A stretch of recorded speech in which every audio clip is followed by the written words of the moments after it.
Just wanted to start by just asking you how you feel about just the accomplishment of getting a number two seed, given, where everything that's happened this season to come through as a number two seed. Well, yeah, if you'd have told me that, it kind of went in stages because it was, one weekend you're losing this guy and you're like, okay, we'll be all right. And then you're losing another one and you lose another one. And I'll admit that by that, I think it was that third week of the season, I was like, gosh, I don't know, this is going to be really, really interesting to put this together. So I would say at that time, if you'd asked me, someone would have said, well, hey, we'll make a deal with you. You could be a number two seed going to Austin. Right now, would you take it? I probably would have said, yeah. But as you play the season, I mean, there were some lost opportunities along the way where we felt like maybe that could have even been better. I'm a little disappointed that we didn't get it done down the stretch to potentially host or be in a position. But all of that said, collectively, I'm proud of what this team has done. And really, I was reviewing some of the numbers, just looking at the statistics the other night, and particularly on the pitching side. And I was just kind of shaking my head going, gosh, we just found ways to win. I guess that would be the summary of it. So long answer, but yeah, I'm really proud of you. Never satisfied, but I'm proud of what this group has been able to do and overcome to put ourselves in position to continue the season. So yeah, happy with that. Raymond. Hi, Tracy. What have you seen from Fairfield so far in your preparation? Obviously an incredible record, but this will be a step up in competition. Yeah, well, the beautiful part about baseball is I've said this a lot, like one person, you take one person and stick them in the middle of the diamond, they can change. I always use a big example of, 40-some thousand people. They can set the tone for 40-some thousand people in the stands. So everybody's got a good pitcher. Everybody's got an ace. They're going to be older. They're mature. You said it. They know how to win, and that is a factor. I mean, I think when teams learn how to win, but yeah, it's tough for us to draw comparisons because we don't have a common opponent thing to really look at. But in reviewing the film, we've been able to look at, you're going to have guys that know how to play, that know how to win, and their pitchers all compete and throw in the strike zone and kind of make plays behind. So I think we're probably both. We're probably going into it going, gosh, we don't really know what to expect.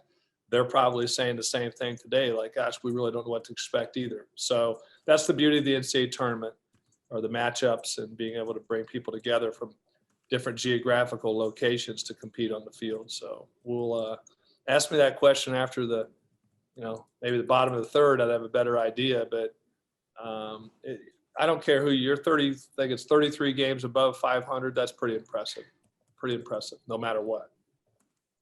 Jacob. Hey, Tracy, when you kind of consider the regional that you guys were placed in with Texas and the year that they've had, what can that do for a team like yours where a lot of your talent is so young and inexperienced? Is it kind of a benefit to have that lack of experience and you're kind of going up against a very formidable opponent, and that there's kind of a lack of knowledge about what that could be like and that could be used to your benefit? Or is that an easy thing for young guys to kind of get caught up in when you have such a stiff competition potentially ahead of you? Yeah, I'm trying to figure that out myself because the one thing that this team does not have is tournament experience. Pretty much a significant portion of our roster. So trying to find out if that's, really where that plays in. I think in everything you try to grow your program, you try to take steps every single year. So I'm a little, not the word, the concern's not the word, but I'm being attentive to the fact that a lot of our guys have not been in a tournament, how that plays if you're fortunate enough to play against a quality opponent like Texas. So I think a lot to be determined at this point. I like our mindset, with practice right now. Like, I don't feel like guys are giddy or just happy to be there. I know that's not the case. Like our mindset is, hey, we're expecting to go win, and we're expecting to play well. But as I said the other day, our focus right now, it isn't about Texas. Honestly, it's not about Texas. It's about winning that first game on Friday because that, as you know, that's so key in a regional. So we're going to put all of our attention and energy into that. And then if we're fortunate enough to do that, then we'll focus on, whomever that is the next day. So, but I'm back to your question, like I'm really trying to gauge that myself about, I'm happy that this is such a young team, because if we, you play well in a tournament, that bodes well for the future, but we're all about right now. But I don't have a real good sense of that yet. I'll probably maybe have a better sense of that once we get over there to see how guys look and feel and act. Jeff. You've had so much adjustments to make, since that third week, really the whole season with young guys and all that. And that always comes into play in the postseason too. So do you feel like as a coaching staff, we've already seen just about everything, and we're prepared for, whatever adaptations we need to make as you go along? Well, the minute you say that we've seen everything, something inevitably will happen. The one thing we've kept our eye on a little bit is just the weather over there. Anytime you go east, that weather usually becomes somewhat of a factor in a regional. I've been a part of a regional back in Bloomington, Indiana, where that was disruptive throughout the weekend. And if we didn't have turf, there's no way we would have played the weekend. Point being on that is that can also split up your pitching and how, move your pitching around. So we just talked about that in the locker room. Like we're ready for anything. We've seen a lot. We've gone through a lot. So it's, to me, the team that's just going to be able to shake off everything, whether it's a lightning delay, a rain delay, the heat, whatever, and just go play. But I like the fact that we've been battling adversity all year in one form, or another. And I think that bodes well when you get in tournament play. So there's not going to be a lot that's going to rattle this team. This is a pretty mentally tough team. Michael.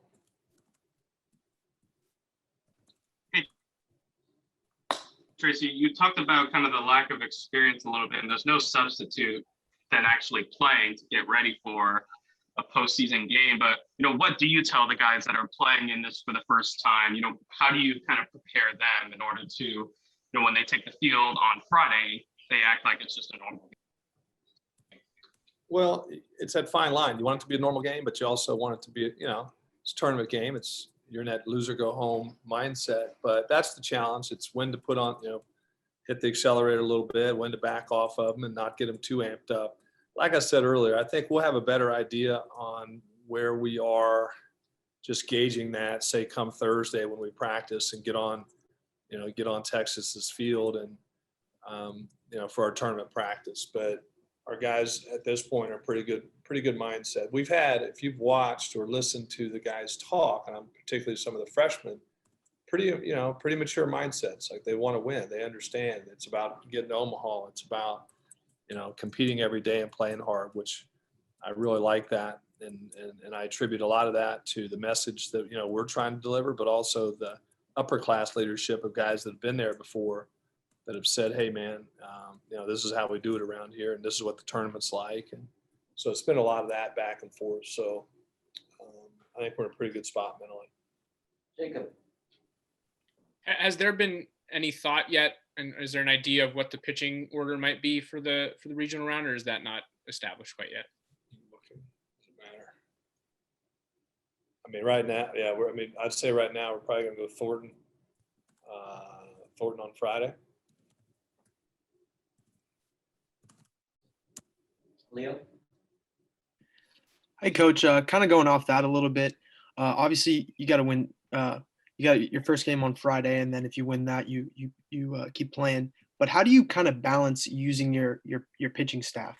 Like, is it all your eggs in one basket on Friday? Throw whoever you need to throw on Friday, or are you kind of trying to hold people out in case you move on? I don't really think there's the ability to hold out. I mean, you want to maybe hold a game 2 starter, but other than that, we just talked about to our guys, it's all hands on deck. This is that time of year when, pitch counts get extended. Some guys get brought back on shorter rest, those types of things. So expect things to be different. But the mentality is to me, you live for each day. Like there is no tomorrow if you don't win today. So if you got to use everybody to win game one, then you use everybody to win game one, because you got to stay in the winner's bracket. I think is important, particularly with the lack of depth at this point on our pitching staff. So we got to do whatever we got to do to try to stay in that and play the minimal amount of games as possible. So, but I mean, I was kind of smiling when you were asked the question, because that's what we've honestly been doing all year, is to get into a game, you look at it and you're like, okay, we're at this point, here's the score. Do we really try and push and use our quote unquote better guys to go for the W? Or do you kind of not concede, but do you back off and try to save some arms? We've been in that decision-making process all year. So this isn't going to be any different. The only difference is now you lose, you go home. So, you know, we're going to try to win and win one game at a time, doing whatever we need to do. Do the last couple questions. Maria? Hi, Coach. Who have you sort of seen stepping up on the team to set that mindset that you're talking about? I mean, honestly, a lot of guys, you know, guys taking it, you know, on the mound, whether it be, you know, Justin Fall, I think his last couple outings have been really changers for us with regard to the season. He was struggling a little bit getting deep in the games. The fact that he gave us that really good one in Cal and has kind of kept that momentum. I think he's done it on the pitching side. Brady Corrigan taking the ball whenever he's asked. The position player side of do whatever's necessary. I think it starts with Drew Swift, you know, leading that group. But it's truly it's a team mentality. These guys are really into the idea of do whatever we team need to do to win, and not necessarily what makes my stats better or makes me look better. So it's really been a team effort. Jeff? They have Fairfield, I'm talking about now, has a pitcher with a 1.44 ERA. Have you been able to get a read on him at all? And then also on your pitching, what Glenn did and maybe a couple of other guys, do you feel like there may be some bright spots there that you can tap into in the postseason? Yeah, so we've been analyzing the video of their guys, and they've got a couple guys, certainly capable guys, good guys at the top of the rotation. We're not sure what they're going to do yet, the righty or lefty. But yeah, I mean, we feel like you referenced Glenn, like we feel like he's going to be a key guy for us and can have some success in this regional. But you know, we're going into it right now. Tyler's going to give us the start on Friday. We got to get some innings out of him, and we'll kind of see where we are from there. But, you know, we are not taking, I can tell you, we're not taking anything for granted, any opponent for granted. We're young. I think I saw something, Jared, we're the youngest team in the tournament. So, you know, this will be interesting. This will be interesting to see if we come out with nerves. And you know, and I've always been, as we talked on these, not as concerned about what the other dugout is doing. It's more like how we play and what we're doing. So our guys will be ready. They'll be focused. And, you know, and we're expecting a really good game with Fairfield on Friday. And if we're fortunate enough to get by that one on Friday in the winner's bracket, then I think that sets us up for whomever we play pretty well, what would be well on Saturday with the Justin Fall in waiting. So we're just excited about the opportunity to keep this thing going, because we feel like we fought, we scratched, we clawed, we've done it unconventionally, and now we're going to have to do that all over again. So we're excited about that. Jacob?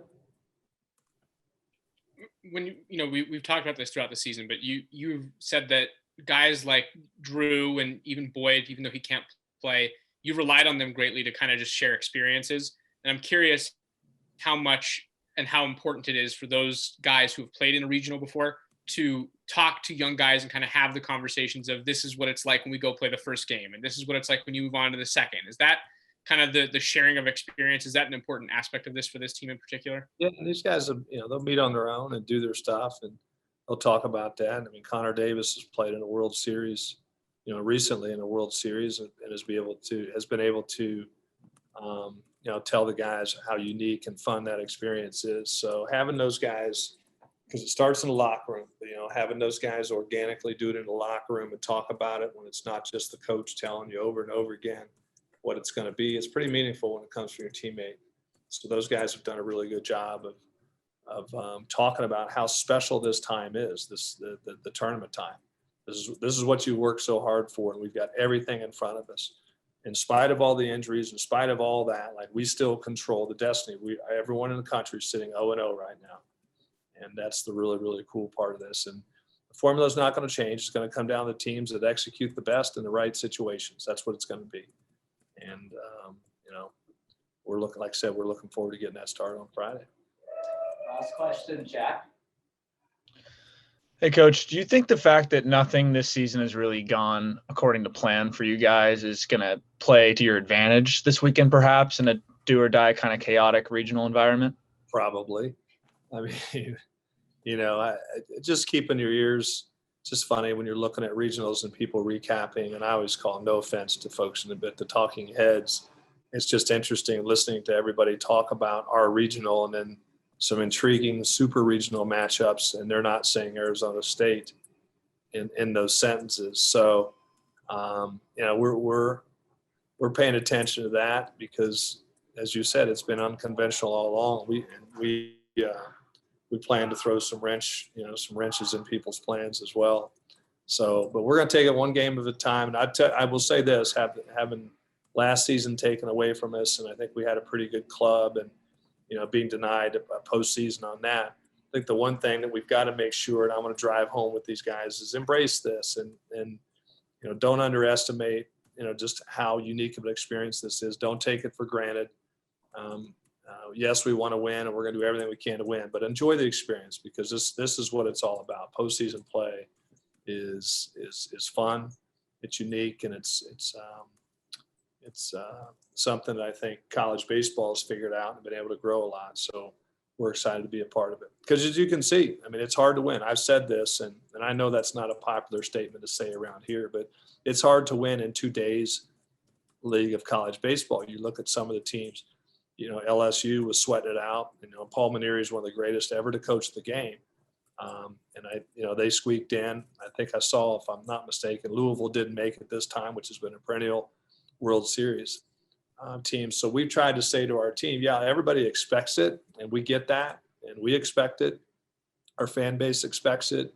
Everybody expects it, but it is hard to do, and it's hard to do. So take a collective breath, look around this room. We're talking about the locker room, and just soak this in, man, because this isn't easy. You guys have done a fantastic job to put us in a position to continue our season. So, compliments and hats off to you. But it's hard, but we're not finished yet. At least we don't feel we are. And yeah, we may be short on the pitching side or whatever, but we've been short all year. We proved people wrong all year, and that's our plan, is continue to do that.